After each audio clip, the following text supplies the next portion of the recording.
বাংলাদেশ জাতীয়তাবাদী দলের পক্ষ থেকে শীতবস্ত্র বিতরণের জন্য আজকে রাত্রি 8:30টার সময় এই অঞ্চল খিদমা এলাকা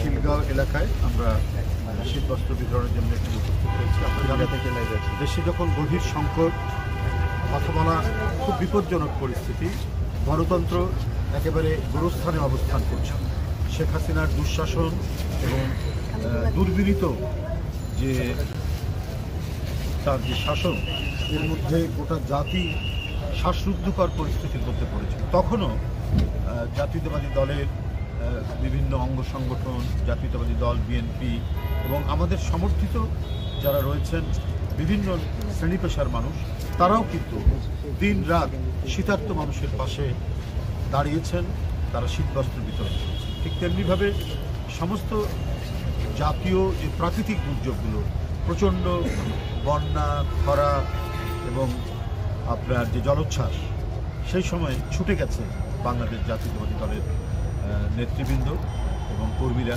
উপদ্রুত অঞ্চলে গিয়ে তারা ত্রাণ বিতরণ করেছেন, ত্রাণ সরবরাহ করেছেন। তো কোভিডের সময় দিন রাত, আপনারা নিশ্চয়ই জানেন যে দিন রাত কাজ করেছে বিএনপি এবং এর অঙ্গ সহযোগী সংগঠন যেগুলো রয়েছে, তারা সেখানে দিন রাত কাজ করে সেই ভয়াবহ কোভিডের মধ্যেও উপদ্রুত মানুষের কাছে, কোভিড আক্রান্ত মানুষের কাছে গিয়ে তারা সহযোগিতা করেছে, সহায়তা করেছে। এবং বিএনপি বা জাতীয়তাবাদী দল সমর্থিত বা জাতীয়তাবাদী শক্তির যে সমস্ত চিকিৎসকরা রয়েছেন, তারা জীবনের ঝুঁকি নিয়ে এই মানব সেবার কাজ এবং মনুষ্যত্বের উদ্বোধন ঘটায় এই ধরনের কাজে তারা জড়িত ছিলেন, কাজ করেছে। জীবনের মায়া ত্যাগ করে, সেটাকে তুচ্ছ করে তারা সেই সমস্ত কাজগুলো করেছে। সুতরাং এটা আজকে পরিবর্তিত পরিস্থিতিতে যে আমরা করছি তা নয়। আমরা একদিকে যেমন পুলিশের ভয়, গোয়েন্দা পুলিশের ভয়, শেখ হাসিনার নানা এজেন্সির আক্রমণ, সেখান থেকে তারা আমাদের নেতাকর্মীদেরকে গ্রেপ্তার করত, ধরে নিয়ে যেত, নির্যাতন করত, আয়নাঘরে রাখত, রিমান্ডে রাখত। এই যে একটা ভয়ের পরিবেশ, এই ভয়ের পরিবেশকে অতিক্রম করেও মানুষের পক্ষে দাঁড়ানোর যে আপনার ঐতিহ্য, যে মানুষের পক্ষে দাঁড়ানোর যে দৃষ্টান্ত, এটা একমাত্র বিএনপি জাতীয়তাবাদী শক্তি। আমরা মনে করি আজকের পরিস্থিতিতে খুব উত্তরণ ঘটেছে তা নয়, আমি সেটা বলবো না। এখনও মানে গণতন্ত্র যে সম্পূর্ণরূপে ফিরে এসেছে সেটাও বলা যাবে না। আমাদের নির্বাচিত পার্লামেন্ট নেই, অবাধ সুষ্ঠু নির্বাচন এখনো হয়নি। আমাদের গণতন্ত্রের রূপ কোন পথে গিয়ে দাঁড়াবে, এখানে মত প্রকাশের স্বাধীনতা নিশ্চিত হবে কিনা, সেগুলো নিয়ে কিন্তু নানা প্রশ্ন, নানা সংশয় এখনও দেখা দিয়েছে। আপনারা জানেন যে সাইবার সুরক্ষা অধ্যাদেশ যেটি জারি করা হয়েছে, এখানে বিভিন্ন বিধি উপবিধি আমরা যেটা দেখছি, সেখানে কিন্তু যে মত প্রকাশের স্বাধীনতা যে নিশ্চিত হবে সেটা কিন্তু আমরা দেখতে পাচ্ছি। সেখানে আইন শৃঙ্খলা বাহিনীর হাতে বিস্তৃত ক্ষমতা দেওয়া হয়েছে এবং যেখানে আইন শৃঙ্খলা বাহিনীর কাছে মানুষ এখনও ভুক্তভোগী মানুষ, কেউ যদি তার প্রতিকারের জন্য যায়, এখনও কিন্তু প্রতিকার পায় না। কারো বাসায় দুর্বৃত্তরা আক্রমণ করছে, কারো বাসায় গিয়ে হুমকি দিচ্ছে, এগুলো দমন করার দায়িত্ব হচ্ছে প্রশাসনের। যে প্রশাসন এই কাজগুলো করতে পারেন না, মানুষ অসহায় হয়ে চলে আসে এবং অনেক ভুক্তভোগী মানুষ থানায় গিয়ে ডায়েরি পর্যন্ত করে না, যে এখানে ডায়েরি করে কোনো লাভ নেই, কারণ আমরা কোনো প্রতিকার পাবো না।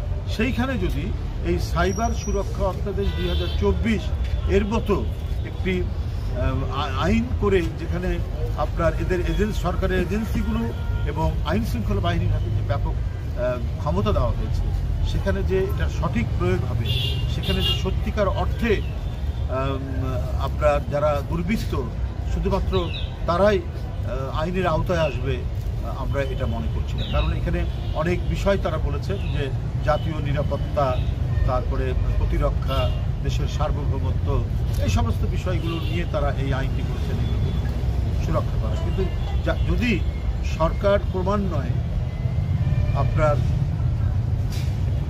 রাজনৈতিক প্রতিপক্ষের উপর যদি অসন্তুষ্ট হন, তখন এই আইন দিয়েই রাজনৈতিক প্রতিপক্ষকে ঘায়েল করার যথেষ্ট সম্ভাবনা রয়েছে।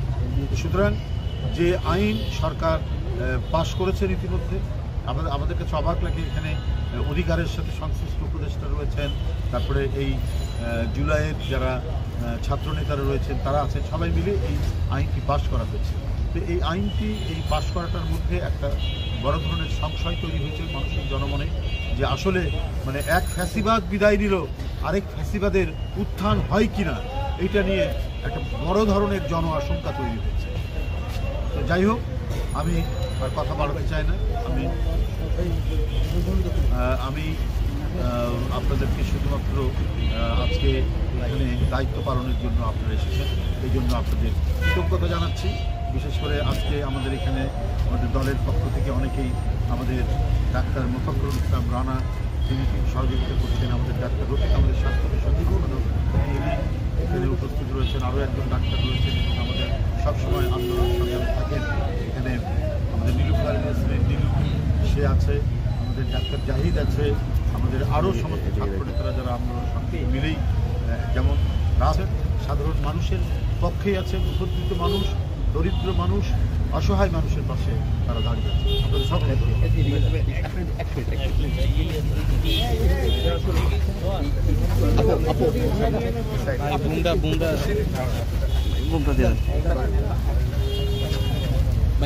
একটু ফাঁকা দেন, একটু পিছনে একটু, হ্যাঁ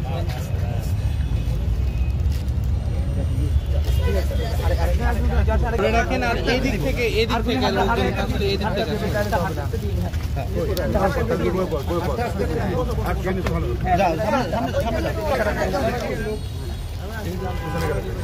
দুই একটা লেখা যাওয়ার পরে তারপরে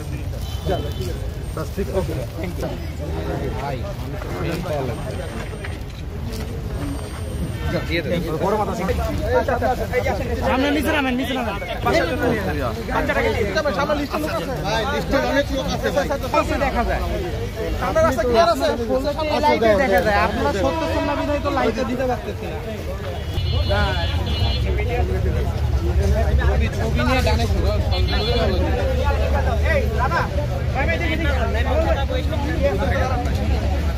ভাই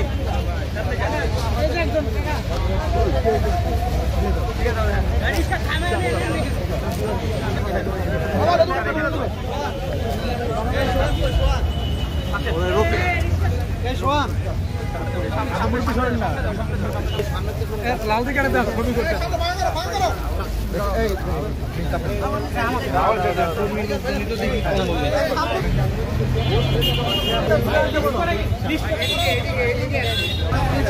দাঁড়ায় যাচ্ছেন ভাই, আপনি দাঁড়াইলে তো আমি ছবি নিতে পারবো না।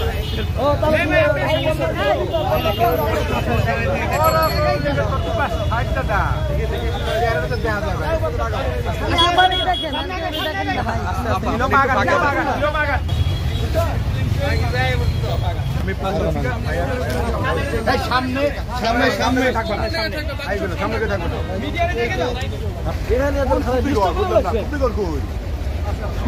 সব আছে, লিস্ট করা আছে একবারে নাম সহ। শুরু হবে বানুরে দিয়ে।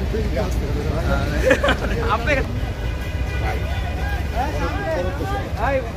ঘর কোনটা ওইটা?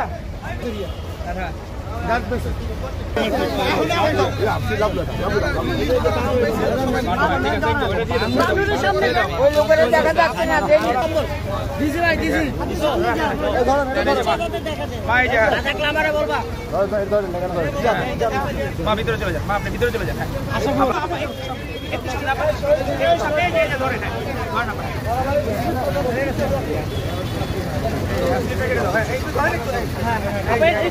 ভাই ভাই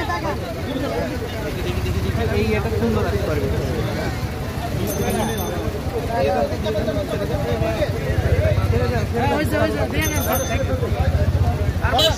ঘরের মুখটা একটু খালি রাখেন ভাই, হাতটা নামান। ঝুঁকি ঘরের মুখটা একটু খালি রাখেন। ওয়াইডেও পাচ্ছি না আমাদের। হ্যাঁ হ্যাঁ আবার যান।